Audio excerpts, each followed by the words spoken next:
Hi Sagittarius, welcome in this is your reading. Be open-minded po, hindi po halos lahat makaresonate. Thank you nga po pala sa mga nagsusubscribe, sa mga bumabalik. Marami pong salamat. Give me the message for Sagittarius. Ano yung mensahe sa'yo? Give me the message for Sagittarius. Ano yung mensahe sa'yo?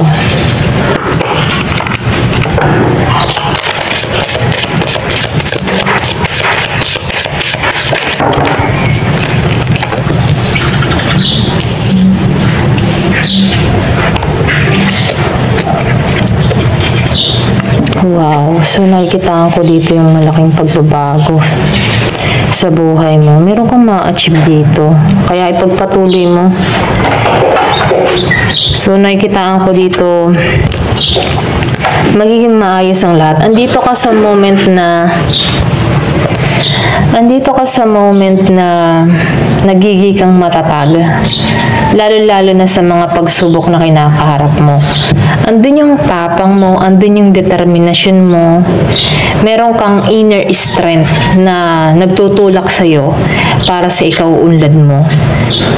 So nakikitaan ko dito, walang makakapigil sa'yo sa pagkamit ng mga pangarap na to. Okay?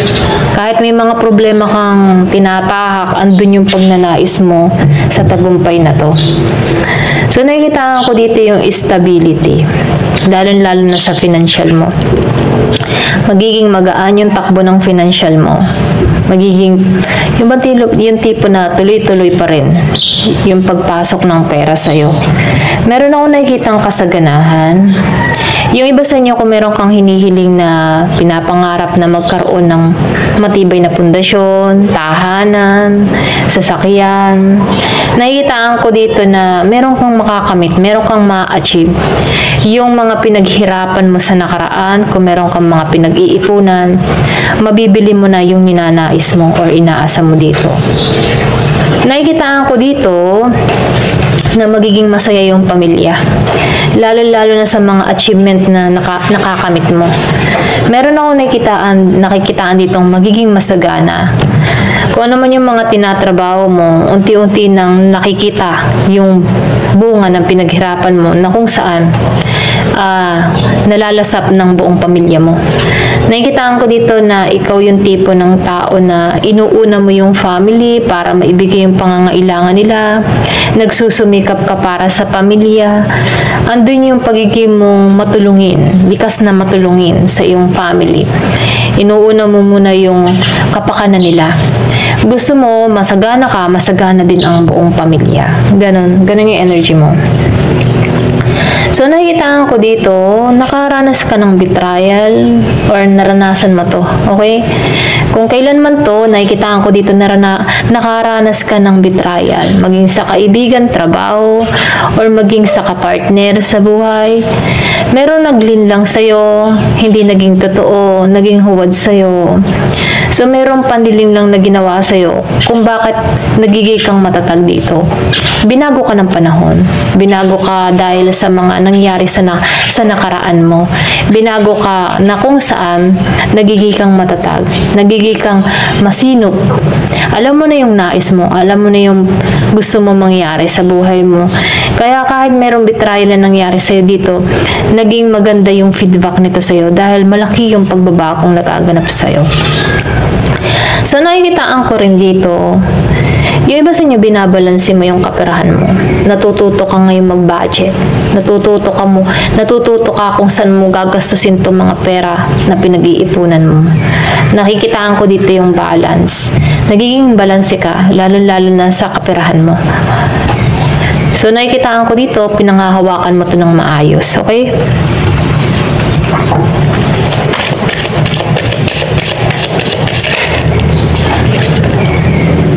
So, nakikitaan ko dito, bagamat nakaranas ka ng mga pagsubok sa buhay, Iba sa inyo, nakaranas ka din dito na hindi makatulog, nakaranas ka dito ng pagkabalisa, kung ano man yung mga pinroblema mo, nakaranas ka ng ganito, na stress, na depress. Pero ganun pa man, sinasabihan ka dito na magiging mabalance, magiging balanse ng lahat. makakaraos ka na dito. Okay? So, nakikitaan ko dito, nakasurvive ka sa mga ganitong uri ng pagsubok. Meron ako nakikita dito na away, gulo na nangyari sa inyo. Okay? Conflict na kung saan, kung bakit ka nabalisa dito. Pero ganun pa man, nalampasan mo na to. Okay?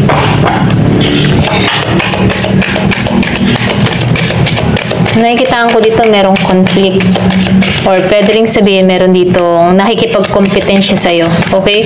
Pero ganun pa man, kahit may mga ganitong pangyayari sa buhay mo, nakakaraos ka na dito.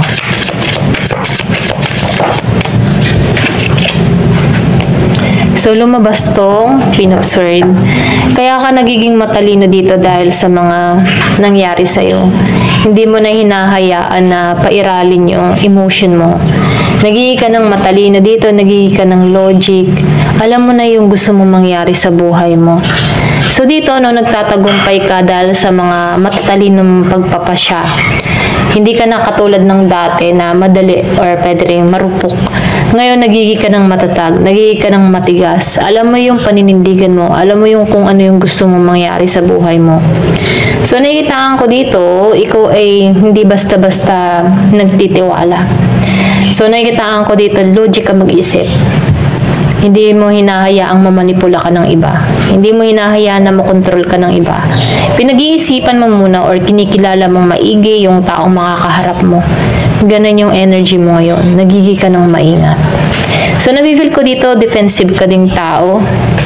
Grounded ka. Hindi ka basta-basta nagtitiwala. Ganun yung energy mo ngayon. Binago ka ng panahon dahil sa mga experience na naranasan mo.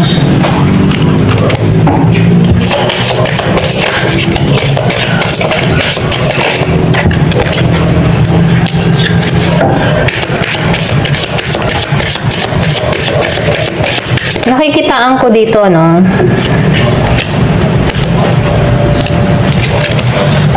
Naranasan mo din mahirapan sa sitwasyon. Naranasan mo dito na walang tumulong sa'yo.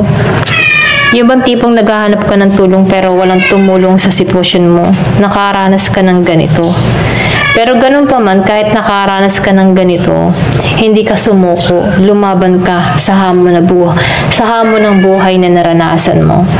Nakikitaan ko dito na nagiging kang independent, nakakaraos ka na dito, nakakayanan mo lahat. So, nakikitaan ko dito yung kasaganahan. Lahat ng mga paghihirap na naranasan mo, may kapalit na kasaganahan. Nakikitaan ko dito yung financially stable patungo sa'yo. Magiging masagana ka dito. Kung ano man yung ipinagkait sa'yo, ngayong kabibiyayaan dito. Marami kang karanasan na kung saan nakamtan mo lahat, naranasan mo lahat ng kabiguan dito.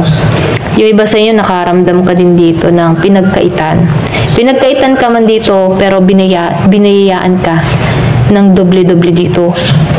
Kung nararanasan mo ngayon na ikaw yung pinagkakaitan sa panahon ngayon, ito yung naghihintay sa'yo, the Empress and the Queen of Pentacles. Nakikitaan ko dito na magiging kang masagana, magiging kang independent, may ibabalik mo ang kumpiyansa para sa sarili mo. Alam mo yung gusto mo. Nagiging kang mabuti para sa iyong mga anak, kung meron kang anak. Kung ikaw yung napag-iwan dito before, or kung ikaw man ay single mother, single father, nakikitaan ko dito na ibibless ka dito. Hindi naging dahilan yung pagiging mo mapag-isa sa pagtaguyod sa iyong mga anak. Bagkus lalo kang ginantimpalaan dito dahil sa pagtsitsaga mo at dahil sa pagiging mong mabuti at responsible na magulang para sa anak mo. So, nakikitaan ko dito yung kasaganahan na naghihintay sa'yo the more na binibless ka dito. Nakikitaan ko dito ang pagiging mong tapat. Tapat ka sa relasyon, tapat ka sa kaibigan, tapat ka sa mga taong nakakasalamuha mo. Pero ganun pa man, kahit gaano pa katapatan ng ginagawa mo dito, merong mga taong hindi nagiging tapat sa'yo. Ito lang nakikita ko, no? Kaya dito, binibless ka dahil sa mga masasamang experience, masasakit na naranasan mo, ngayon binibiyayaan ka dito. Ito yung naghihintay sa'yo, blessing, malaking gantimpala ang marireceive mo. Ayan, hanggang dito na lamang po. Thank you for watching. Love and peace.